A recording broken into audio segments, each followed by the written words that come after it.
ലോകം കണ്ട ഏറ്റവും വലിയ ചക്രവർത്തിമാരിൽ ഒരാളായ നെപ്പോളിയൻ ബോണാപ്പെട്ട് അദ്ദേഹത്തിന്റെ കിടപ്പുമുറിയിൽ ഒരു ചിത്രം സൂക്ഷിച്ചു വെച്ചിരുന്നു. അതിലേക്ക് നോക്കിക്കഴിഞ്ഞാൽ പെട്ടെന്ന് കണ്ണെടുക്കാൻ കഴിയില്ല എന്നത് തന്നെയായിരുന്നു അദ്ദേഹത്തെ അതിന് പ്രേരിപ്പിച്ചിരുന്നത്. ലോകത്തിൽ തന്നെ ഏറ്റവും പ്രശസ്തമായ പെയിന്റിംഗ് ആയിരുന്ന മോണാലിസയായിരുന്നു അത്. നമ്മൾ ഇന്ന് ഈ വീഡിയോയിലൂടെ നോക്കാൻ പോകുന്നത് മോണാലിസ എന്ന ചിത്രത്തിൽ ഒളിഞ്ഞിരിക്കുന്ന നിഗൂഢതകളാണ്.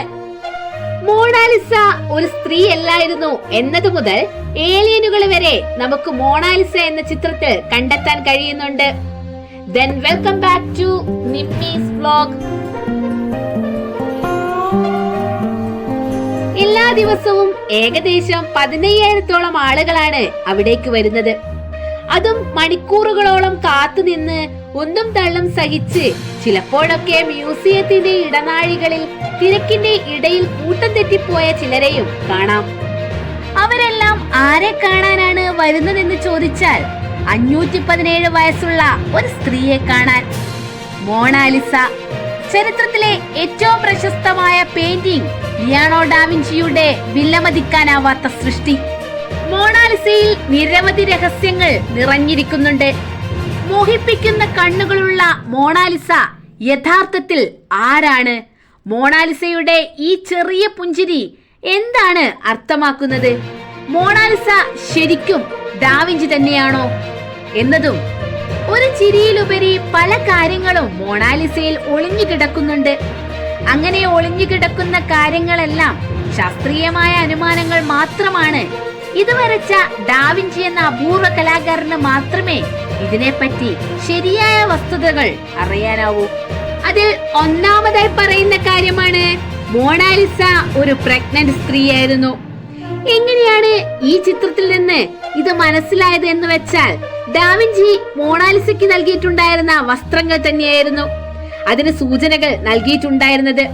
500 വർഷങ്ങൾക്ക് മുമ്പ് ഗർഭിണികളായ സ്ത്രീകളായിരുന്നു ഇത്തരത്തിലുള്ള നേർത്ത കറുത്ത നിറത്തിലുള്ള വസ്ത്രങ്ങൾ കൂടുതലായി ധരിച്ചിട്ടുണ്ടായിരുന്നത്. അതുകൊണ്ട് തന്നെയാണ് കൂടുതൽ റിസർച്ച് ഈ ഒരു ചിത്രം നോക്കിക്കൊണ്ട് മോണാലിസ പ്രഗ്നന്റ് ആണെന്ന അനുമാനത്തിൽ എത്തിച്ചേർന്നത്. രണ്ടാമതായി ചിത്രത്തിൽ ഒളിഞ്ഞിരിക്കുന്ന നിഗൂഢത, ഒളിഞ്ഞിരിക്കുന്ന വന്യമൃഗങ്ങൾ. റാംപോ ക്രെയിലിയോ എന്ന ചിത്രകാരൻ മറ്റൊരു രീതിയിൽ കാണുന്നതിനായി ചിത്രം മറ്റൊരു രീതിയിൽ വച്ചു നോക്കി. അപ്പോഴാണ് അദ്ദേഹം മോണാലിസയുടെ പശ്ചാത്തലത്തിൽ ഡാവിഞ്ചി മറച്ചു വെച്ച ആ രഹസ്യം കണ്ടത്. നേരെ നോക്കുമ്പോൾ ഇത് കാണാൻ സാധിക്കില്ല, എന്നാൽ പ്രത്യേക വശത്തിൽ നിന്ന് നോക്കുമ്പോൾ വന്യമൃഗങ്ങൾ മോണാലിസയുടെ പശ്ചാത്തലത്തിൽ വരുന്നതായി കാണാം. എന്നാൽ എന്തിനാണ് പശ്ചാത്തലത്തിൽ ഇതിനെ ഒളിപ്പിക്കുന്ന രീതിയിൽ വരച്ചത്? ആർക്കും അറിയില്ല. മൂന്നാമതായി കാണാൻ കഴിയുന്ന ദുരൂഹത എന്താന്ന് വെച്ചാൽ യഥാർത്ഥ ചിത്രം കാണുവാൻ സാധിക്കുന്ന ചിത്രത്തിന്റെ അടിയിലാണ്. അത് എങ്ങനെയാണെന്നല്ലേ പറഞ്ഞു തരാം. അതായത് ഇപ്പോൾ നാം കാണുന്ന മോണാലിസയുടെ ചിത്രത്തിനടിയിൽ മറ്റൊരു ചിത്രം ഒളിഞ്ഞു കിടപ്പുണ്ട്. ഇത് ഡാവിഞ്ചി ആദ്യം വരച്ച ചിത്രമാണ്. പിന്നീട് മനസ്സ് മാറിയ ഡാവിഞ്ചി അത് ചില്ലറ മിനുക്കുപണി ചെയ്ത് മറ്റൊരു ചിത്രം അതിന്റെ മുകളിൽ വരച്ചു. ഒരു പക്ഷേ ഈ ചിത്രത്തിന്റെ ഭാഗങ്ങളാവാം വന്യമൃഗങ്ങളായി നമുക്ക് തോന്നുന്നതെന്ന് ചിലർ പറയപ്പെടുന്നുണ്ട്. നാലാമതായി കാണുന്നത് ചിത്രത്തിലെ സൂക്ഷ്മമായ പാടുകൾ. ഗവേഷകർ നടത്തിയ പഠനത്തിൽ സൂക്ഷ്മമായ ചില പാടുകൾ ചിത്രത്തിൽ കണ്ടെത്തി. മോണാലിസയുടെ ഇടത് കൈ നോക്കുകയാണെങ്കിൽ അതിനടുത്തായി പൂർണ്ണമായും മായ്ച്ചു കളയാത്ത പാടുകൾ കാണാം. ഇത് മോണാലിസയുടെ വിരലുകളായിരുന്നു. വരച്ചതിൽ പറ്റിയ ചെറിയ പിശകുകൾ കാരണം അത് പാതി മായ്ച്ചു കളയുകയും ചായപ്പണികൾ ഉപയോഗിച്ച് തിരിച്ചറിയാനാവാത്ത രീതിയിലാക്കുകയും ചെയ്തു. വിരലിന്റെ ഭാഗങ്ങൾ വസ്ത്രത്തിന്റെ നൂല് പോലെ തോന്നുന്നു. അഞ്ചാമതായി കണ്ടെത്തിയ ദുരൂഹത എന്താന്ന് വെച്ചാൽ ചിത്രത്തിൽ രഹസ്യ കോഡുകൾ ഉണ്ടായിരുന്നു. ഒരിക്കൽ വാൻ ബ്രോൺ എന്ന നോവലിസ്റ്റ് ഡാവിഞ്ചി കോഡ് എന്ന പുസ്തകത്തിൽ മോണാലിസ പെയിന്റിംഗിൽ ചില രഹസ്യ കോഡുകൾ ഉള്ളതായി പരാമർശിക്കപ്പെടുന്നു. എന്നാൽ അദ്ദേഹം ഇതിന്റെ പേരിൽ നിരവധി വിമർശനങ്ങൾ നേരിട്ടു. പിന്നീട് Italian national committee for cultural heritage നടത്തിയ പഠനത്തിൽ മാഗ്നിഫൈങ് ഗ്ലാസ് ഉപയോഗിച്ച് കാണുവാൻ സാധിക്കുന്ന ചില കോഡുകൾ കണ്ടെത്തി.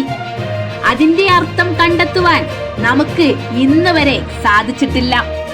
ആറാമതായി കണ്ടെത്തിയത് പുരികങ്ങളില്ലാത്ത സ്ത്രീ. പുരികങ്ങളില്ലാതെയാണ് ഇന്ന് നമുക്ക് മോണാലിസയെ കാണാൻ സാധിക്കുന്നത്. അവരുടെ വ്യക്തിത്വം വെളിപ്പെടുത്താതിരിക്കാനുള്ള ചിത്രകാരന്റെ തന്ത്രമായിരുന്നു എന്നതായിരുന്നു പലരുടെയും വാദം. എന്നാൽ പിന്നീട് ഗവേഷകരുടെ സഹായത്തോടെ മോണാലിസയ്ക്ക് പുരികങ്ങൾ ഉണ്ടായതായും അത് കാലക്രമേണ മാഞ്ഞു പോയതാണെന്നും കണ്ടെത്തി. ഏഴാമതായി പറയുന്നത് മോണാലിസയുടെ നിഗൂഢത നിറഞ്ഞ ചിരി. മോണാലിസയെ ആകർഷകമാക്കുന്ന പ്രധാനമായ ഒന്നാണ് ചിരി. ഇത്രയും ശക്തമായ വികാരത്തോടെ ഒരു ചിരി മറ്റൊരു പെയിന്റിങ്ങിലുമില്ല. ഇത് ഇത്രയും ആകർഷകമാക്കുവാൻ കാരണം മോണാലിസയുടെ ചിരി വരച്ചിരിക്കുന്നത് വളരെ കുറഞ്ഞ സ്പെഷ്യൽ സ്ട്രേകൾ ആയതുകൊണ്ടാണ് എന്നതാണ് ചിത്രകാരന്മാർ അഭിപ്രായപ്പെടുന്നത്. എട്ടാമതായി വരുന്ന ഒരു കാര്യം, ലോകത്തിൽ ഏറ്റവും കൂടുതൽ വിമർശനങ്ങൾ നേരിട്ടിട്ടുള്ള അല്ലെങ്കിൽ ഏറ്റവും കൂടുതൽ ചൂട് പിടിച്ച ചർച്ചയായിട്ടുള്ള ഒരു കാര്യമായിരുന്നു മോണാലിസ ഒരു വേശ്യ സ്ത്രീ ആയിരുന്നു എന്നതായിരുന്നു പ്രധാന കാരണം. എന്തുകൊണ്ടാണ് അല്ലെങ്കിൽ എങ്ങനെയാണ് ഈ ഒരു ചിത്രത്തിൽ നോക്കിയിട്ട് ഈ ഒരു കാര്യം മനസ്സിലാക്കിയത് എന്ന് വെച്ചാൽ മോണാലിസയുടെ മുടി തന്നെയായിരുന്നു അതിനുള്ള കാരണം. ഏറെക്കുറെ 500 വർഷങ്ങൾക്ക് മുമ്പ് ഇറ്റലി, ഫ്രാൻസിൽ ഉണ്ടായിരുന്ന സ്ത്രീകൾ അവരുടെ മുടി പുറകിൽ പിന്നി വെക്കുന്ന അല്ലെങ്കിൽ കെട്ടിവെക്കുന്ന ഒരു ശീലം ഉണ്ടായിരുന്നു. ആ കാലഘട്ടത്തിൽ മുടി പുറകിലേക്ക് കെട്ടിവെക്കാതിരുന്ന സ്ത്രീകൾ പൊതുവെ വേശ്യകൾ മാത്രമായിരുന്നു. അതുകൊണ്ട് തന്നെയാണ് ഗവേഷകർ ആ കാലഘട്ടത്തിൽ വരച്ചിരുന്ന ഈ ചിത്രത്തിലെ സ്ത്രീ ഒരു വേശ്യയാണെന്ന് പറയാനുള്ള പ്രധാന കാരണം. ഒമ്പതാമതായി വരുന്ന ചോദ്യം, ആരാണ് മോണാലിസ?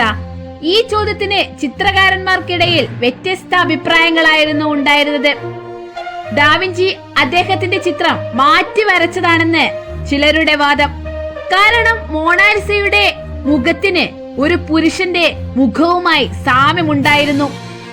എന്നാൽ ഇത് തെറ്റാണെന്ന് പിൻകാലത്ത് തെളിയിച്ചു. ചിത്രത്തിൽ സൂക്ഷ്മമായി നടത്തിയ പരിശോധനയിൽ ഇത് ഇറ്റാലിയൻ വനിതയായ ലിസ ജയോകൊണ്ടോ ആണെന്ന് കണ്ടെത്തി. ഡാവിഞ്ചിയുടെ സുഹൃത്തുക്കളും ഇത് സാധൂകരിച്ചിരുന്നു. പത്താമതായി അറിഞ്ഞിരിക്കേണ്ട ചില വസ്തുതകൾ. ഏറ്റവും കൂടുതൽ ആക്രമണങ്ങൾ നേരിട്ട ചിത്രം. മോണാലിസ നേരിട്ടതുപോലെ ചരിത്രത്തിൽ ഒരു ചിത്രവും ഇത്രയും അധികം ആക്രമണങ്ങൾ നേരിട്ടിട്ടില്ല. 1911 ആദ്യ ആക്രമണം മോണാലിസ നേരിടുന്നത്. വിൻസെന്റ് ഓഫ് വിദ്വായ എന്ന ഇറ്റാലിയക്കാരൻ മോണാലിസയെ മോഷ്ടിച്ചു. ഇതിനെ പിക്കാസോയെ സംശയിച്ചുവെങ്കിലും പിന്നീട് ഇദ്ദേഹം പിടിയിലായി.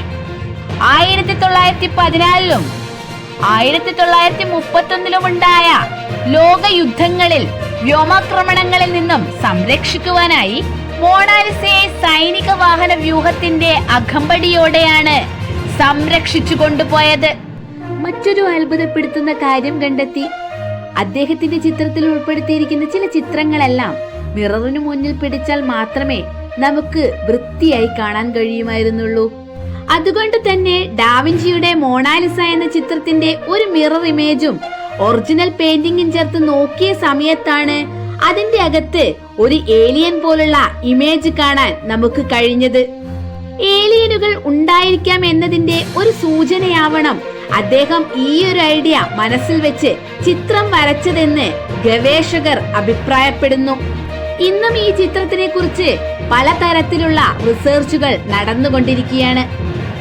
ഈ അടുത്ത കാലത്ത് ലിസയുടെയും അതുപോലെ ഡാവിഞ്ചിയുടെയും കുഴിമാടങ്ങളിൽ നിന്ന് അവരുടെ DNA കളക്ട് ചെയ്യാൻ വേണ്ടി പല ഗവേഷകരും പെർമിഷനുകൾ തേടിയിട്ടുണ്ടായിരുന്നു. ഈ DNA ഉപയോഗിച്ചുകൊണ്ട് ഡാവിഞ്ചിയുടെയും ലിസയുടെയും 3D മോഡൽ രൂപകൽപ്പന ചെയ്തതിനു ശേഷം അത് വെച്ചിട്ട് ആരാണ് ഈ ഒരു മോണാലിസ എന്നത് കണ്ടുപിടിക്കാമായിരുന്നു. ഡാവിഞ്ചി വരച്ച ഈ ചിത്രത്തിന് പുറകിൽ ഇനിയും ഒരുപാട് നിഗൂഢതകളുണ്ട്. Then I will stop and see you again. Bye.